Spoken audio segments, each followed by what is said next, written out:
I'm good. Good, thank you. David. I think when I say David, like four people turn. Can we get some cowbell? There we go.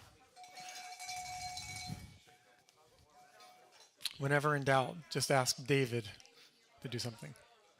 Okay, so I want to talk about a very complicated, confusing topic, which for years has come up in this community and pretty much every community I've ever visited or been in, and that goes for the church. We're looking at the commandments, we're looking at Jews and Gentiles, our roles as the Bible and as Jewish tradition lays them out for us, so we can put those together. I saw an interesting statement from a Hasidic rabbi in New York. He was coming across the street, and there was, I don't know why somebody was filming this, but they were filming somebody heckling him and saying, "Hey, we're the real Jews. You guys stole it from us. We're the real Jews." Someone was heckling this Hasidic guy. Without missing a beat and without stopping and arguing about history, he said, "If you're Jews, great. Join us. Start doing mitzvot." This guy was stunned. I don't think he expected that to be the answer. But there's a very deep theological presumption that came from that statement. If you're a Jew, great. Do mitzvot. Join us. So we'll talk about that. We'll go through the brief history of the commandments, kind of the sin, the flood, and the remedy, something that happened afterwards, the Jerusalem Council, and then we're going to go forward. So we're going through thousands of years of history in about 45 minutes. So I'm going to have to skip some things, of course. But starting off, what do we know about the commandments? When I say commandments, what do you think? Ten Commandments, right? Torah. Who are the Ten Commandments for? Who's commanded what? All of us, some say. Okay. Okay, so are there any other commandments than the 10, or are we just, is that it? Those are the commandments? Okay, so someone says 613. So, Brad, what are the 613? Go. Give me an overview of why we just went from 10 to 613. It has to do with gematria and multiplication of it too, but there are lots of the mitzvot we can't observe because we don't have a temple. If you're not a priest, you can't observe the laws of priesthood. If you're not a king, you can't observe the laws of kings. So we observe what we can observe. So there's a lot that extends the Ten Commandments are kind of like the outline, and the things fall under that specifically. Yeah, so he just kind of opened a door which could be its own study. The Ten Commandments are actually 10 categories. They're 10 categories. Of them, you can find at least 613 commandments that fall into those categories. For instance, we talked about this in the past. Healing on Shabbat is not forbidden. There are 4 different types of healing. 3 of them are permitted. But the reason a lot of healing is forbidden, according to tradition, in some cases when it's not dire, it's because you're grinding something. Grinding is one of the things you can't do on Shabbat. Well, that's not exactly in the Torah, but in the rabbinic process it is. And we're all familiar with Peshat, Remez, Drash, and Sod. We've talked about that before. It's the way the rabbis and the way the New Testament kind of parses Scripture. Okay, so we just went from 10 to 613. Has anyone heard of the Noahide commandments? Yes. Okay, so can someone give me a brief overview of what the Noahide? Because now we have what? How many are there? 7. 7. No, 7. 7. No. 17 plus 600. So 7. What are the Noahide commandments? Go ahead, Drake. I believe to abstain from idolatry, eating blood, murder, to establish just courts. I forget the remainder. I think honor your parents. And they break off according to Mishnah Torah into 66 principles. Yeah. Okay, good. So he just gave a list of them. We'll go through them. Who are the Noahide laws for? The world. Everyone. Okay. So that's weird, right? Now we have it's for everyone, not necessarily Jews. In some cases, it's captured in the Ten Commandments, but it's for everyone else. And then we have the Jews who have the 10 Commandments and the 613. All right, we'll make sense of this because there's a lot of confusion. A lot of times people come into this movement, they are confused. I have people who still, even years into this, what am I supposed to keep? What's my job here? If I'm not Jewish, should I convert? Do I need to convert? What's my role? And unfortunately, I think the Messianic movement has not answered that question thoroughly. That's my take. So we're going to go back in history. Creation. mankind was created. Adam, right? Adam, you can look at this in a number of ways. Adam was an actual literal person, or you can take another view, right? There's Midrash, there's Peshat, there's Remez, and so on. You can look at it as humanity was created.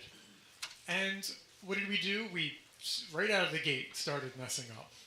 Killing, idolatry, licentiousness. According to tradition, the two biggest things that led to the flood were idol worship and licentiousness. So right out of the gate, humanity had a problem with these two things. After the flood, which wiped everything out, we got a fresh start. It wiped almost everything out. Well, that's a different teaching. The covenant with Noah was established. And the rabbis realized this covenant with Noah actually is a set of mitzvot and commandments that were given before there was an actual Torah at Sinai. And adding them up, they came to a list of 7, but there are actually quite a lot more. And you can see the discussion in the Talmud. Sanhedrin 56 and 57 more or less cover it. Okay, so we get a fresh start. Noah is now given laws of morality, universal morality for all of humanity. And they're called the Noahide Laws, the laws of Noah. B'nai Noah, right? And these are to prevent transgressions and impurity, and they're to prevent licentiousness and idol worship from becoming a thing again. Now we have a set of instructions. Great. But the world is still broken. We still have a significant problem. We have fallen from where we were. We're no longer where Adam was when he was first created. We now have a problem. We have something to fix, and we have a stopgap solution until we can figure that out. So God pulls one guy out of the nations. Remember, Abraham was of the nations. He takes him out, creates a covenant, and says, hey, I'm going to use you and your descendants to do something different. You're going to be tasked with bringing justice, bringing rectification, bringing holiness. You're a people set apart. You're going to be like priests, a kingdom of priests. We're going to use your people to create an entirely new system that's set apart that will start to rectify the problems that Adam broke, right? And from this line will come a Messiah. But there's also going to come a lot of people who are going to keep an extra set of rules, which will help. Go ahead. Just out of curiosity, why is it called the Noahide Laws if Noah revealed them and didn't hide them? That's interesting. I like it. They gave me a chance to take a sip. I almost spit in water. Very good. So some people do ask, why isn't it not the laws of Adam? Right? And sometimes you'll see that language, but Noahide is what they landed on because Noah was kind of the moment that these were created, and God said, I'm not going to flood the world again with water, but keep these laws. Each generation at that point, there was basically one priest who dealt with God. Adam was one, Seth was one, and then Noah was one. That's right. When there were others before him too, before the flood. But Noah was the one at this point that dealt with them, and so I think that's why we really call him that. Yeah, and for sure, there's like one person God is interacting with at this time. It's an individual basis. So then we see a break-off, like a break-off society. It's no longer keeping just the Noahide laws. Every Gentile in the world is keeping the Noahide, or is being measured by the Noahide laws. Whether or not they keep them, that's the system. And all Jews, whether or not they keep the mitzvot, are measured by the Torah, because this is what God created through Abraham. From this point forward, the 10 Commandments are for everyone at Sinai. So according to Jewish tradition, the 10 Commandments are for Jews. The Noahide laws are for Gentiles. And we're going to fast forward at some point here and get to the Acts 15 Jerusalem Council, because I think it clarifies that for us. Right? Make sense so far? So it's for the purpose of rectification. Now we have two people groups as far as the Bible, as far as the covenant is concerned. We have Israel, 10 Commandments, which are 613. And actually quite a bit more when you look at the rabbinic process of how we manage food and all the different types of relationships we have, which I think they make sense. You can find these lists online. It's for the purpose of bringing rectification to the world where Adam caused a fall, right? A break. And eventually, if this breakout society continues, eventually everybody else will start to know God.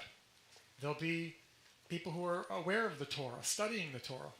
There'll be groups like this today. If that group is successful, and of course Hashem has helped over the years, but we've had people who have kept the Torah. We've kept it alive. We've kept this body of knowledge through our traditions. Okay, so you have Israel fixing the problem. You then have everyone else on earth. And these are the Noahides. And the goal is to reduce the amount of impurity that was being created through idolatry and sexual immorality, and then to build civil societies, morality, peace, and justice. So we can take today's Parsha and say that's a very universal Parsha. In some ways, it's very technically Jewish. It's talking about temple systems. But on like a midrashic, homiletic level, everybody should seek justice, right? So we can see how like the Ten Commandments are for the Jewish people, but you can see the wisdom is definitely universal. And there's a reason for that. And we'll come to that. I'll continue with what I'm doing. So the Noahide Laws. Drake mentioned some of them. Here they are summarized. There's a long discussion about this, and you can actually find it in various tractates of the Talmud. And I encourage anyone to read them. We have Tractate Sanhedrin over there. It takes a while. It'll take you a month or two. Nevertheless, you can kind of get an idea of how they're working. If you understand the rabbinic mindset and the discussions in the Talmud, you'll then be able to make sense of the New Testament and the arguments and the thought processes. This will be available online, so don't feel like you have to memorize these. Number one is not to worship idols. So we're not doing what we did in the beginning. Think back to that timeline. Don't curse God. Do not commit murder. Do not commit adultery or sexual immorality. So we're going back to those two things that really broke humanity and caused a significant breach. We don't steal and we don't eat flesh torn from a living animal. And there are a bunch of different explanations of that. There may have been times people treated animals very harshly for food, right? They cut apart certain parts and let the animal sit there, and it was not merciful. There's a lot of discussion about some of these. You can see how it's not so simple. What does it mean not to eat flesh torn from a living animal? Well, the Jewish world has categories of this, nevilah, and things that aren't sacrificed properly. But for the Gentile world, there are probably some questions around exactly what does that mean. And then to establish courts of justice. And as Drake shared, I think maybe a year ago now, in his marriage teaching, the Jewish system has a lot to say about Jewish marriage, but it doesn't have a lot to say about Gentile marriage. Zero, as Drake said. Because that is for the Gentile world to figure out. And the Jewish world doesn't have much more to say than we can share advice, but that's up to you. Whatever you create for marriage, that's what you're supposed to do. God said, go ahead and create that. No problem. I'm not going to argue with you. The sages in Sanhedrin, this is where you can find the clean list. But I encourage you, at least if you're going to read and take that book off of our shelf, read the different opinions that went into this. Some people had different lists. They're very instructive because you see those opinions appear in the New Testament. The 7 are what we just went through. Courts of judgment. Don't blaspheme. Don't worship idols. Immorality, bloodshed, robbery, and again, eating a limb of a living animal. So again, I'm just going to show you one last time before we dive in. The Noahide commandments are for everyone, all people on earth. They're actually encapsulated inside the Ten Commandments. So we can say everybody has to keep them, or should keep them, because they're in the Ten Commandments. Jewish tradition says God then took this breakaway society, Abraham's descendants, and gave them extras to keep. And of course, it's not just 3 extra commandments, there are 3 categories, as we know. The Noahide commandments are almost entirely prohibitive. If you notice, it didn't say you must keep Shabbat, you must observe whatever. It's telling you what not to do. It's trying to set a different expectation for the Gentile world. This is God's mission for Gentiles. So people who say that, Judaism's so exclusive and insular. No, this is God's mission for Gentiles. It's just recorded in the Torah. The rabbis saw it in the Torah and have captured it and recorded it. Interestingly, we have a lot of people from different parts of India in my neighborhood. And through this, I was able to have some conversations. And they have a very similar list of universal, if I said universal morality, they have a very similar list. Jewish tradition shares that these were all known at one point. by all of humanity, but it became corrupt. It became twisted over time. Would you say then that when Adam was created, when humanity was created, that the conscience that we have was the original instruction given by God, because it's legitimate that God asked Adam, who told you that you were naked? So that awareness had to come from within, that he had transgressed. So it's not like God's asking too much of us. It's what he originally planned for us. And of course, we're twisted in ways, but we innately know what is right and wrong. And they are universal.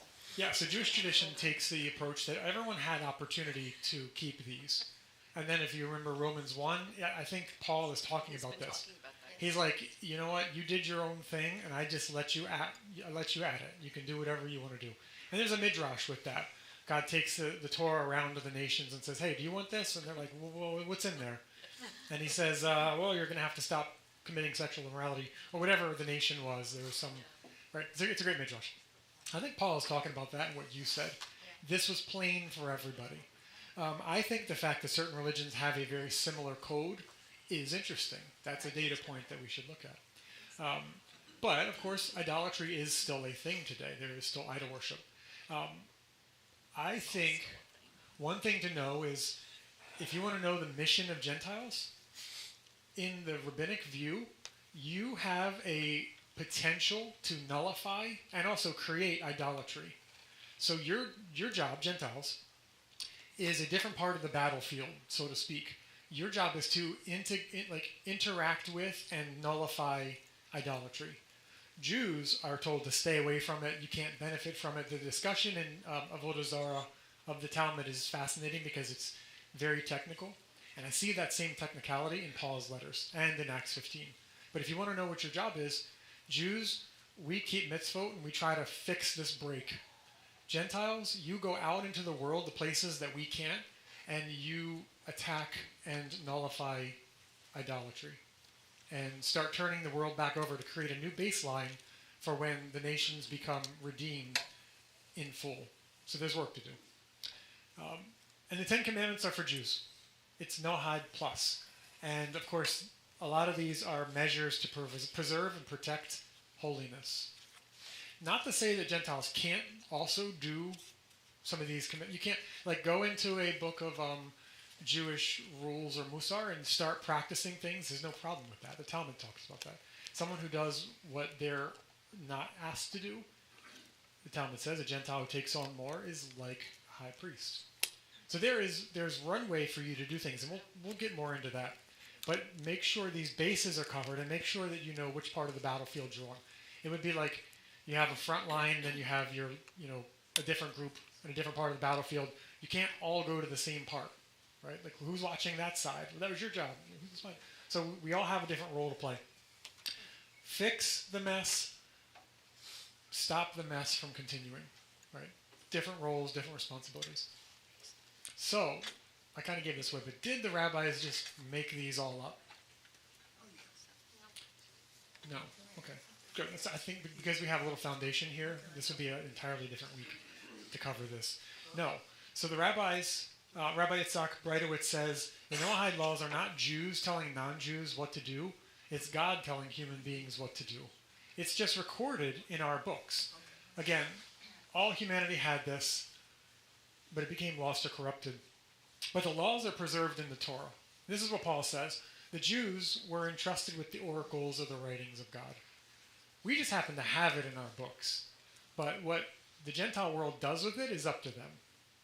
In fact, a lot of the kind of discussions in the Talmud about what happens if a Jew commits idolatry or a Gentile commits idolatry, there's really nothing the Jewish world has ever been able to do to a Gentile who commits idolatry, because they've always been in nations that are, for the most part, not run by Jews. Right? Even modern-day Israel is secular. There's a religious body that's influencing. But it's really just theoretical. What happens if a Jew worships an idol, right? Because like Mercury, for instance, you walk down the street and you throw rocks at Mercury when you pass it. That's how they worshipped. Jew would say, can we use those rocks? If they're a good rock, can I use that? No, you can't use that. What if a Gentile throws a rock? Like, technically, they're committing idolatry. They're breaking the Noahide laws. But what can we do about that? We're not in charge of them, right? That changes in a second, and we'll look at that. There is a Gentile the Jewish people do have some influence over. We'll talk about that. The rabbis derive these from a careful read. Often you'll see the word Adam, if a man were to commit X. Well, they say, well, Adam means humanity, so that looks like it's a command for humanity. And this starts to enter into the space of, well, can a Jew and a Gentile keep Shabbat? Well, there are laws about Shabbat for Jewish observance, but we see Shabbat before there was a Torah. So there is an aspect of keeping Shabbat that a Gentile is able to keep, right? It's not necessarily incumbent upon you. It's not part of, as some of the Psalms say, it's not part of the covenant, but it is open source. And I have heard some Orthodox rabbis say there is room for a Gentile to take part in Shabbat. But generally speaking, it's assuming you're keeping the Noahide laws. You're doing that baseline foundation and you're keeping yourself pure. Okay, so no, they didn't make it up. They went through a process, but the Jewish people are supposed to teach the Noahide laws to the nations. That's important. This is how the redemption, the Messianic redemption, arrives. Because remember, the more people that walk away from idolatry, the more people are now primed and ready to recognize the God of Israel, and the more people we now have to build that foundation for Messiah's kingdom. So it's important work. And of course, Gentiles can't do all of it, and Jews can't do all of it. It's a team effort. That's why Messianic communities, to me, are the closest thing to the redemption in our time, because we have the if we understand these roles, and if we understand what we can do and what we're not supposed to do, what we're supposed to avoid, we can do a lot of work in this space. Okay. Righteous Gentiles. Have we heard this term, Ager Toshav? Anyone has not heard this term, it's okay if you haven't. Okay, good. This will be good. Let's say in the land of Israel there's a Sanhedrin, there's a temple, and Ralph, you wanted to move to Israel. You want to fish in the Galilee or whatever. Like you like it there. It's a beautiful place. You are now you're moving into a different category than the rest of the Gentile world, who's outside of Jewish control. You would be expected to keep at least the Noahide mitzvot. And there are even rabbinic discussions that would expect a little bit more of you.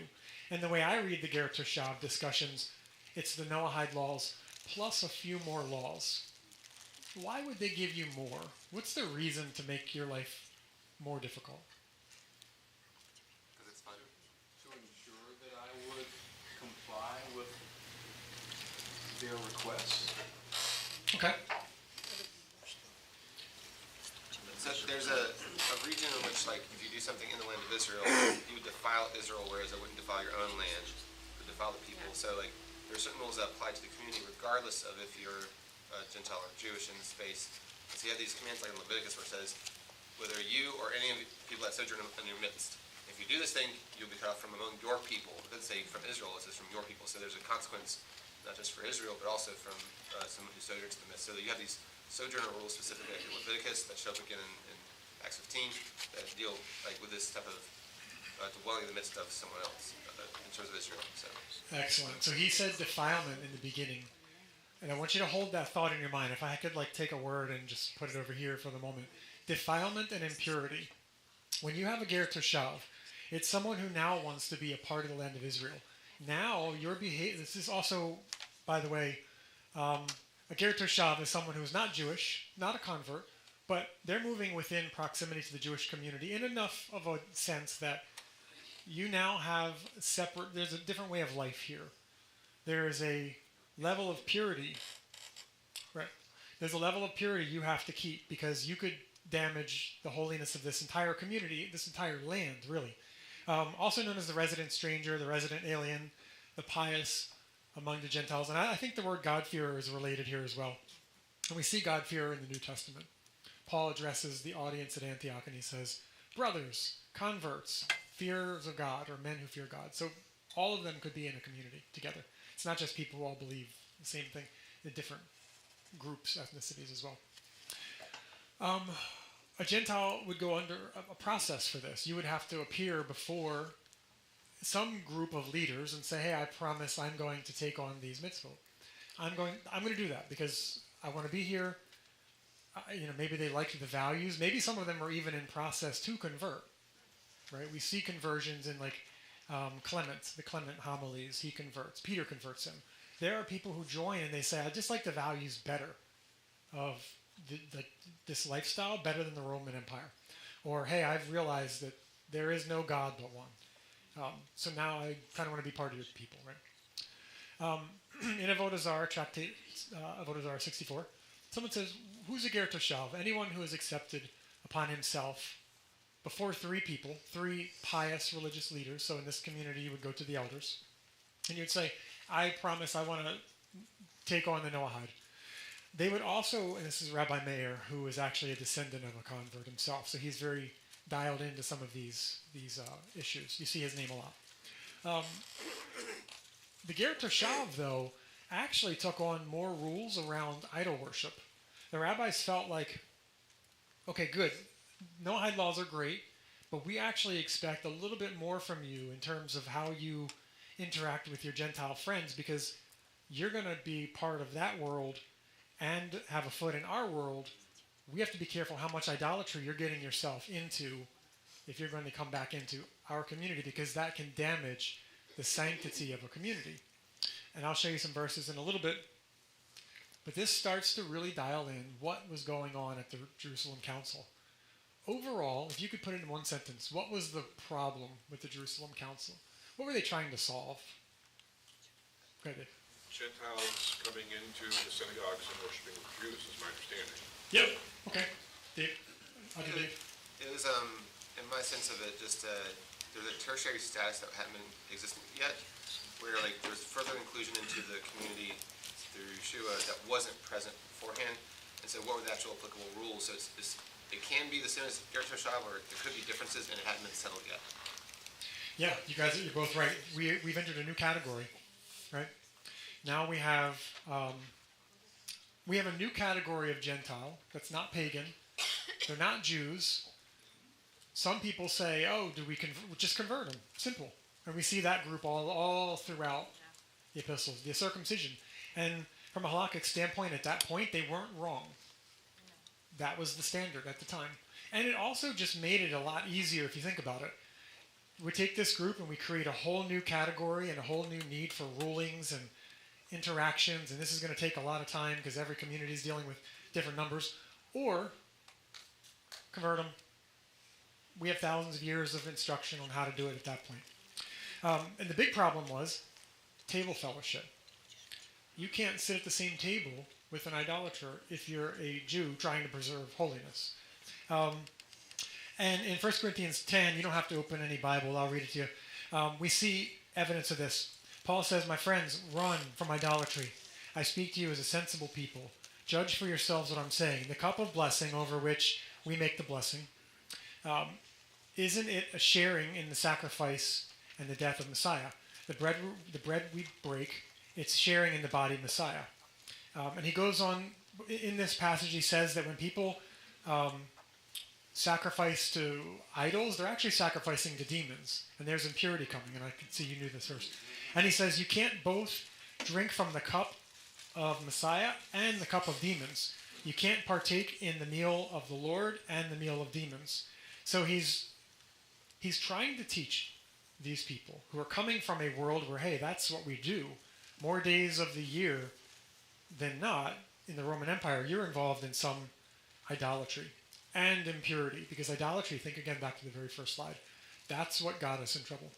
So got Israel in trouble. They got exiled for that.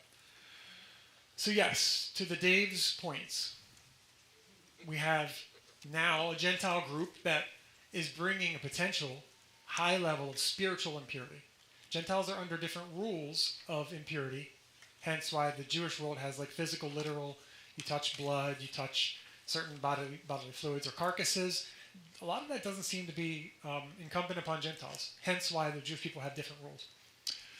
And it endangers the sanctity of the community. So if somebody comes in the community, we don't think this way because we're modern people. We don't, we just don't, it doesn't occur to us.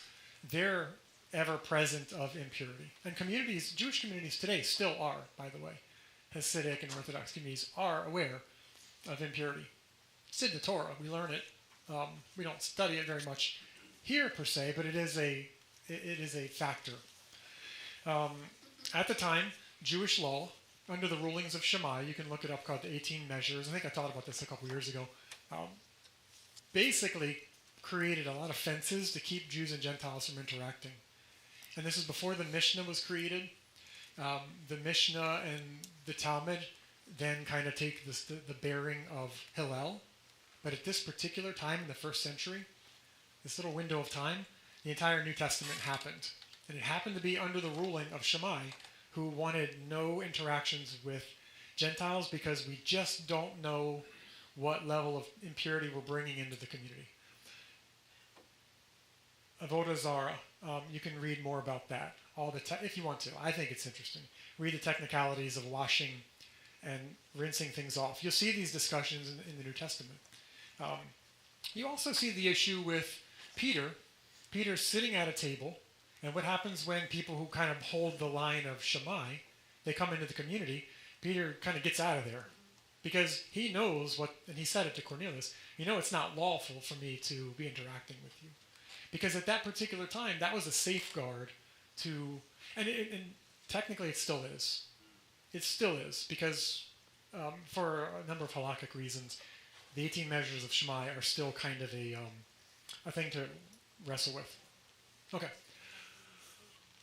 Last, the Gentiles would need some kind of instruction. Hey, if we're going to do this, because we do see some kind of change in these people that we've never seen before, right? Peter tells that story 3 times. Like, I saw them receive the Spirit.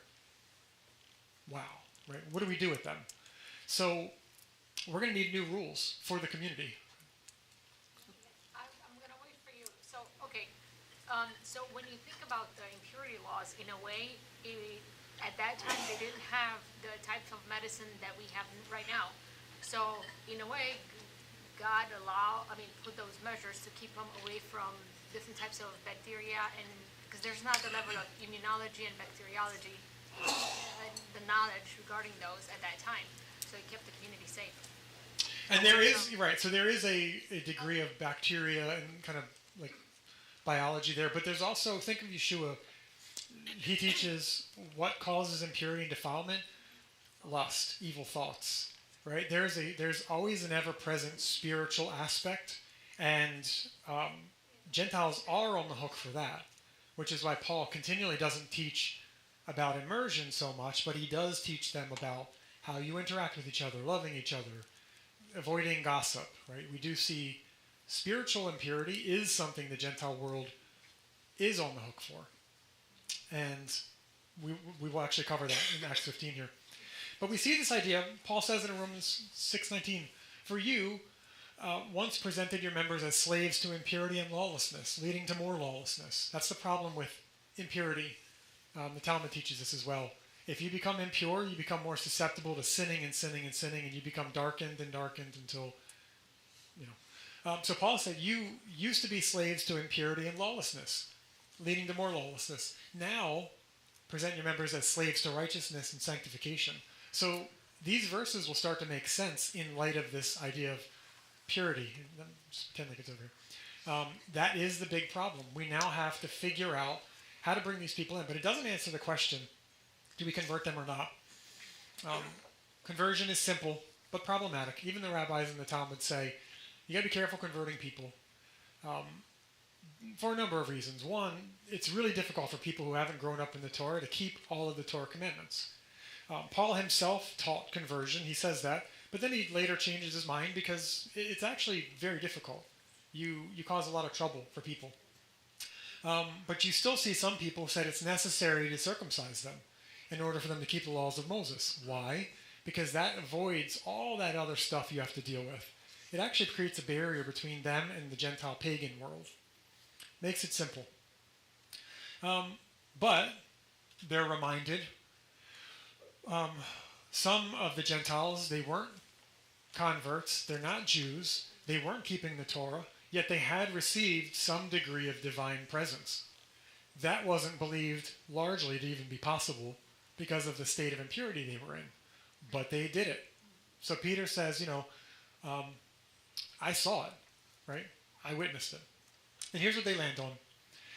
I conclude we should not cause extra difficulty for the Gentiles. Returning to God, we should write to them to abstain from things defiled by idols, sexual immorality. You see these again, right? Immorality. What has been strangled or from blood. For Moses, who has had proclaimed in every town in ancient times, is read in the synagogues every Sabbath. So they know they're going to learn more. The basic, bare minimum for these Gentiles to stay in our community is to keep these. Now, of course, people ask the questions. What about murder? What about theft? There are camps on this. Go ahead. Well, sorry. If you're No, you go ahead. From this categorization, my link is in going directly to Leviticus personally, and then the distinction between blood and things strangled. Things strangled has blood, but blood by itself has a common place throughout the Torah as meaning violence. And so, my personal take on it is that the blood is actually a reference to the theft, the violence, all those kinds of categories of things, whereas the others are directly linked to the food, the idolatry, and sexual immorality. Okay, good. But you're recognizing that underlying this is the Noahide assumption? I go to Leviticus. Okay. Yeah. There are camps. So, of course, if you go to gotquestions.com or org, whichever one it is, these are totally made up. But they admit that they are in the Bible. They're just not in a list. Okay, so that's a weird position. But it is kind of, when I worked in a church, never heard these mentioned, never heard these explained in any of the, hey, before you show up this Sunday to visit the church, make sure you're keeping these basic things, right? These were basically never spoken about. The reality of which is they've waned. A lot of people are not aware of them. If you tell people today that the apostles laid down at least 4 major categories, these are not simple things. How do you stay away from idols? What's defiled by idol? What do you mean defiled? Furniture, wine, meat, what? Now, the rabbinic tradition is very deep. Avodah Zarah is a very thick book. It's thick because they want interaction with the Gentiles, but they want to protect you. I was joking with Rabbi Peter in talking about this. If they wanted to make it simple, Avodah Zarah would be one line. Don't interact with anybody else. It would just be simple. But they know that there is going to be a time when you have to interact with people. Sexual immorality, that's like a broad category. And every new generation has new problems to figure out. Sexual immorality is no longer in person. It can be remote on a computer, right? So somebody would have to come along and kind of update these as we go. Does this count as sexual immorality? Yes. Our leadership board says it does, right? Okay, so there are camps. I said there's the camp that says this is all nonsense. We're forgiven. There's no sin. Nothing we can do wrong. Amen. Then there's the camp that says the Noahide laws were already extant in the community. For a Gentile to be in that community, to receive that letter, probably read by the community leaders to them from Paul, they would have already been keeping the Noahide laws. That kind of goes back to, some have pushed it back to the school of Hillel. Because Shammai said, no, just convert them. Hillel said, well, we got to kind of bring them in to some extent so that they can learn about God. We see that in Pirkei Avot. Teach the creation about Hashem. So these top 3 make sense. We can very easily connect them. Blood is a very different one, though. But I do want you to, and I'll look at that in a second. All these bring significant impurity. All these are impure causes. The apostles are protecting the divine presence that the Gentiles had somehow received as a gift, miraculously, mysteriously. So they're trying to create protective boundaries for impurity. So keep that in mind. Okay, but the blood is a little weird. Roman culture drank blood. They drank gladiator blood. That's what they did. It's kind of a thing. In some cases, they also did it like other cultures, like the Canaanites and the Chaldeans, especially the Chaldeans. They engaged in drinking blood to summon demons. Weird. Leviticus 19:26 talks about that and actually groups that. You cannot consume blood. You cannot practice seeking knowledge of the future or the unknown using supernatural means. So God is connecting in the Torah drinking blood with divination. And of course in the Torah, and this goes back to what Dave was saying, the blood has the life force. There's a very specific thing in the Torah about blood and its chemical and spiritual makeup. But there's something interesting here. If you look at the various rabbinic discussions of kind of the bonus content thrown out as to what the Noahide Laws should be, there's a rabbinic opinion that consuming blood, should be one of them. There's also about sorcery, the same one, and then castrating animals. Now, all throughout, I mean, you can look at various books of Paul's letters, right? And he's talking about sorcery. You see the problem. But here we have a rabbinic opinion that aligns with the opinion of the apostles. There's a guy I follow. He remains anonymous. The book is called Esh Dot, and it talks about kind of the like if you want a very deep halakhic book that explains the New Testament, it's an author who is doing it from inside of Jerusalem, and he remains anonymous for obvious reasons. He makes a very compelling case, and I agree, because I think when you read Avodah Zarah, it kind of becomes more apparent what we're talking about with blood, but it also redefines Acts 15. So today you learn that Acts 15 is some way related to the Noahide Laws.